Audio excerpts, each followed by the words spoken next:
Stakeholders collaborated with the Trinidad and Tobago Police Service and the Trinidad and Tobago Coast Guard to determine ways to better police the Buccoo Reef Marine Park.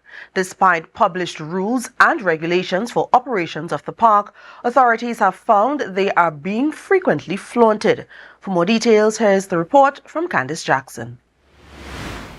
The Buccoo Reef Marine Park is Tobago's most popular tourist attraction. It is also designated as the UN's Ramsar Convention on Wetlands as a protected site and a sensitive ecosystem of mangroves, reefs, and seagrass beds. Many Tobagonians earn a living from the marine park. However, according to Assistant Secretary in the Division of Food Security, Natural Resources, the Environment and Sustainable Development, Nigel Tate, there are many illegal activities happening in the area. Persons entering the marine park after 5 p.m., which we all know that the marine park is supposed to open from 10 a.m.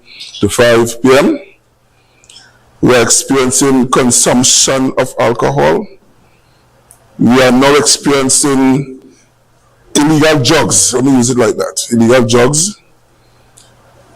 We are seeing overloading of vessels. Despite having published rules and regulations and the recent reintroduction of reef patrol officers, illegal activities continue. For this reason, law enforcement and stakeholders were called into a workshop to come up with suggestions to better police the marine park. Secretary Natisha Charles-Panton said they need to do what they can in areas under their control to protect Tobago. We need to start putting our feet down on the things that matter now.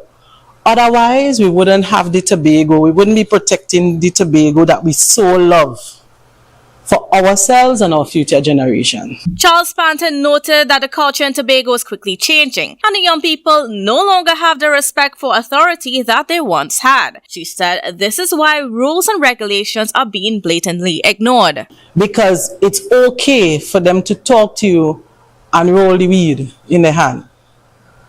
It's okay for them to blow the smoke into your face as an assemblyman now. Charles-Panton encouraged the stakeholders gathered to come up with the best solutions so they could protect at least one landing site in Tobago. In 10 years, we may not be able to drive down by Gibson Jetty 7 o'clock in the night, right, and look at the water casually. Meanwhile, the public is also being asked to adhere to rules and regulations of the Buccoo Reef Marine Park as much as possible. Kandace Jackson, Tobago Updates, Television News.